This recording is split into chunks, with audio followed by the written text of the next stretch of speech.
నమస్కారం. ఈరోజు మనం ఒక అత్యంత శక్తివంతమైన ప్రాచీనమైన వేదమంత్రం గురించి మాట్లాడుకోబోతున్నాం. ఇది విఘ్నాలకు అధిపతి అంటే మన పనుల్లోను వచ్చే అడ్డంకులన్నిటినీ తొలగించే వినాయకుడికి అంకితం చేయబడింది. ప్రతి పనిలో విజయాన్ని, జ్ఞానాన్ని ఇచ్చే ఈ మంత్రం యొక్క లోతైన అర్థం, దాని శక్తి ఏంటో ఇప్పుడు వివరంగా తెలుసుకుందాం. సరే, మరి మొదలుపెట్టే ముందు ఆ పవిత్ర మంత్రాన్ని ఒక్కసారి శ్రద్ధగా విందాం. ఇది సాదాసిదా మంత్రం కాదు, సాక్షాత్తు ఋగ్వేదం నుంచి తీసుకున్న ఒక శక్తివంతమైన ఆవాహన అన్నమాట. ఓం ఘణానాం త్వా గణపతిం హవామహే కవిం కవీనాం ఉపమస్రవస్తమం జ్యేష్ఠరాజం బ్రహ్మణాం బ్రహ్మణస్పతి ఆనః శృణ్వన్నూతిభిः సీదసాధనం. విన్నారు గదా, చాలా అద్భుతంగా ఉంది గదూ. అయితే ఏ మంత్రాన్నైనా కేవలం పఠించడమే కాదు, దాని అర్థం తెలుసుకుని చేస్తే ఆ శక్తి రెట్టింపవుతుంది. సో ఇప్పుడు మనం ఈ మంత్రంలోని ప్రతి పదం వెనుకున్న లోతైన భావమేంటో చూద్దాం. మంత్రంలో మొదటి లైన్ గణాణాంత్వా గణపతిం హవామహే. దీని అర్థం చాలా సింపుల్. దేవతాగణాలు, భూతగణాలు, ఇలా అన్ని గణాలకి అధిపతి అయిన ఓ గణపతి, నిన్ను మేము మనస్ఫూర్తిగా ఆహ్వానిస్తున్నాము అని. ఆయన అందరికీ లీడరన్నమాట, సర్వోన్నత నాయకుడు. ఇక్కడే ఒక ఇంట్రెస్టింగ్ పాయింట్ ఉంది. ఆయన్ని కేవలం ఒక లీడర్గానే కాదు, కవిం కవీనాం అని కూడా అన్నారు. అంటేంటి?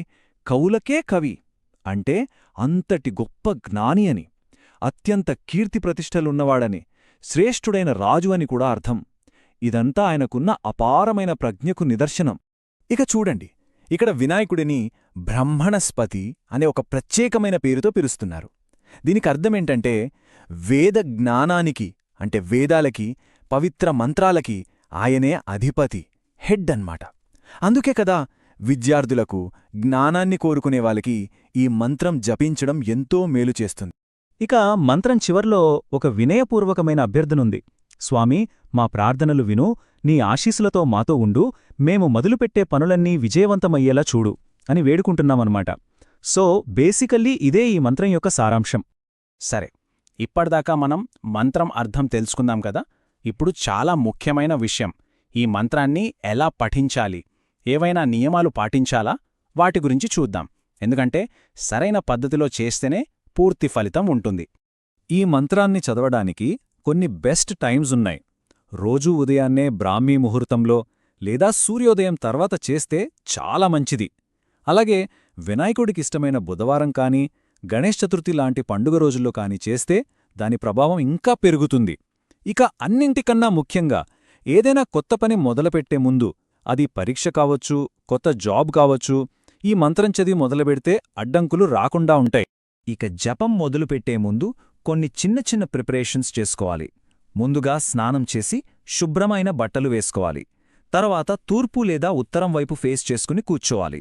ఎదురుగా గణేశుడి ఫోటో కాని, విగ్రహం కాని పెట్టుకుని ఒక చిన్న దీపం వెలిగించి ఒక పువ్వు లేదా కొన్ని అక్షతలు సమర్పించి, ఆ తర్వాత ప్రశాంతంగా మనసంతా ఒకే చోట పెట్టి స్పష్టమైన ఉచ్చారణతో మంత్రాన్ని చదవటం మొదలుపెట్టాలి. మరి ఎన్నిసార్లు చదవాలి అనే డౌట్ రావచ్చు. దీన్ని మన వీలును బట్టి 3, 9, 11 లేదా 21 సార్లు చదవచ్చు. ఇలా ఒక పద్ధతి ప్రకారం, ఒక లెక్క ప్రకారం చేస్తే మంత్రశక్తి ఇంకా బాగా పనిచేస్తుందని అంటారు. ఓకే, మంత్రం అర్థం తెలుసుకున్నాం, ఎలా చెయ్యాలో కూడా చూశాం. ఇక అందరూ ఎదురుచూసేది దేనికోసం? ఫలితాల కోసం, కరెక్టా? మరి ఈ మంత్రాన్ని శ్రద్ధగా పఠిస్తే ఎలాంటి అద్భుతమైన బెనిఫిట్స్ ఉంటాయో ఇప్పుడు చూద్దాం. ముందుగా తెలివితేటలు, జ్ఞానం పెరుగుతాయి. పేరులోనే ఉంది కదా, విఘ్నహర్త అని. సో ఎలాంటి అడ్డంకులైనా సరే తొలగిపోతాయి. ముఖ్యంగా విద్యార్థులకైతే జ్ఞాపకశక్తి పెరిగి చదువులో బాగా రాణిస్తారు. ఇక ఉద్యోగం, పనులు చేసేవాళ్లకి వాళ్ల కెరియర్లో మంచి ఎదుగుదల ఉంటుంది. అన్నింటికంటే ముఖ్యంగా మనశ్శాంతి దొరుకుతుంది, ధైర్యమొస్తుంది. మన చుట్టూ ఒక పాజిటివ్ ఎనర్జీ ఏర్పడి దైవానుగ్రహం ఎప్పుడూ ఉంటుంది. ఇక చివరగా ఒక ముఖ్యమైన సలహా, ఈ మంత్రం నుంచి పూర్తి ప్రయోజనం పొందాలంటే ఒక చిన్న చిట్కా ఉంది. ఇది ఫలితాలు త్వరగా రావడానికి చాలా బాగా సహాయపడుతుంది. ఏంటంటే ఈ మంత్రాన్ని ఒక మండలం పాటు అంటే కనీసం 40 రోజుల పాటు రోజూ పఠించాలి. ఇలా ఒక దీక్షలాగా చేస్తే మనసులో ఒక రకమైన స్థిరత్వం, స్పష్టత వస్తుంది. చేసే పనుల్లో కూడా మంచి పురోగతి కనిపిస్తుంది. సో ఇక్కడ కన్సిస్టెన్సీ అంటే నిలకడ అనేది చాలా ముఖ్యమన్నమాట. చూశారు కదా, ఈ వేద గణేష మంత్రమనేది కేవలం ఒక ప్రార్థన మాత్రమే కాదు.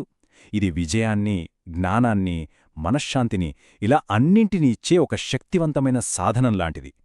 మరి ఇంతటి దైవిక శక్తిని మన రోజువారీ జీవితంలో ఒక భాగంగా చేసుకుంటే ఎలా ఉంటుంది? ఆలోచించాల్సిన విషయమే కదా.